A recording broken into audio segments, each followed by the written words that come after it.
what lurked beneath McGorran's iron-clad Sporran. Let me tell you a story so horrid and frightful, so disgusting and lurid it's far from delightful. The tale I'll regale is of Angus McGorran, and what lurked beneath his iron-clad Sporran. Why, iron is a question that people may ask, yet inside the Sporran was a robust hip flask, whose contents provided mild sedation during McGorran's loathed family occasions.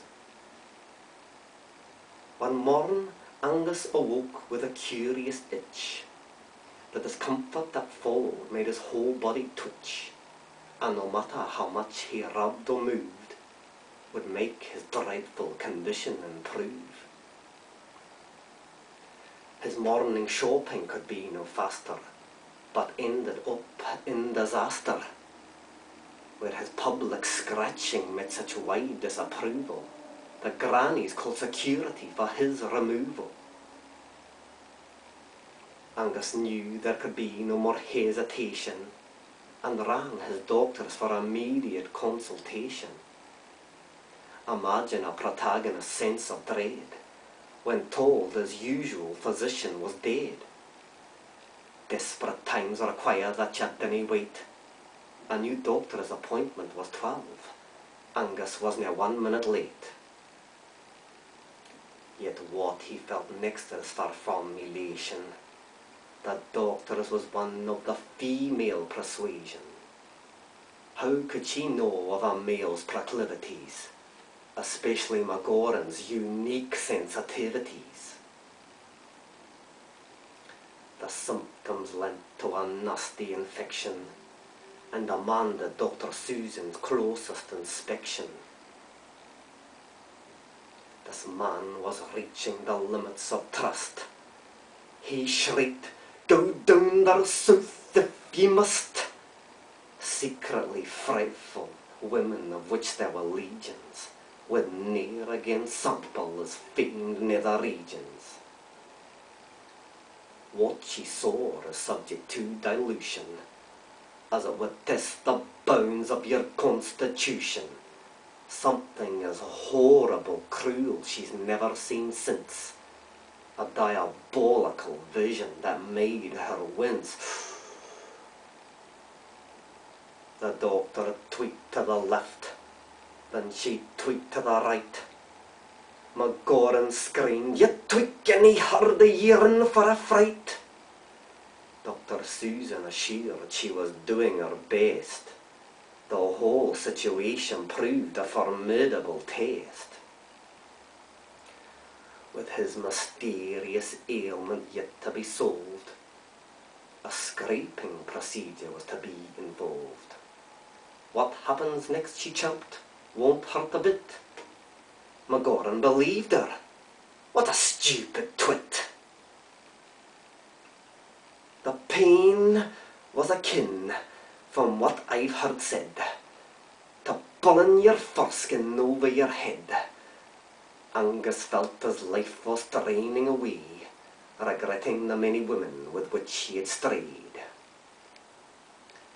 Some time passed as McGorran was forced to rest, his heart still pounding in his chest. Then she uttered another scrape to be conclusive. Angus volunteering proved to be elusive.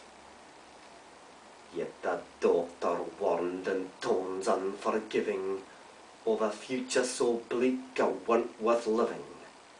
So Angus began mentally rehearsing for an ache so profound he sensed his testes reversing.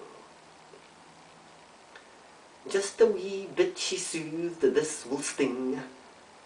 This time McGorran heard heaven's bells ring, an excruciating injury equal to 1,000-volt shock, as if a lightning bolt had severed his cock. Dr. Susan on a notebook scribbled away. What McGorran was thinking is too vulgar to say. Her words, "Come back on Thursday as we have to be sure, but pop some of these, they should be a suitable cure." finally from the office Angus shuffled, his steps deliberate, his insults muffled. He couldn't bring himself to say goodbye. To say wish there no harm would be a terrible lie. Though not one to listen to what others say, obedience was the order of the day. Taking his pills showed his desperation. No instant remedy heightened his exasperation. Yet as we know, those with patience are few. The physician's words of wisdom proved to be true. At dawn's break, though not 100%, modern medicine's relief was heaven sent. And so on the Thursday Angus returned, thanking profusely who before he had spurned, showing appreciation in the way he knew best, by complimenting the lassie on the size of her chest.